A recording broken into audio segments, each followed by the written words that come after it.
জীবনে একটা বড় অদ্ভুত ব্যাপার আছে। আমরা বড় কোনো পরিবর্তনের অপেক্ষায় থাকি, অথচ ছোট ছোট পরিবর্তনগুলোকে গুরুত্বই দিই না। আজও সকালবেলায় ঘুম থেকে উঠে রেডি হলাম, তারপর বাইক নিয়ে বেরিয়ে পড়লাম কাজে।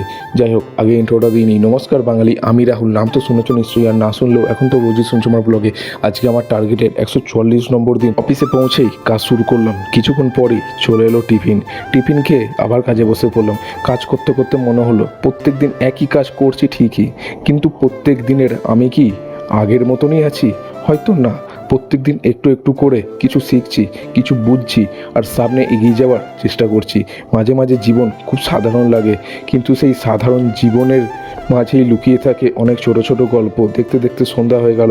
কাজ শেষ করে চুপচাপ বাড়ি ফিরলাম।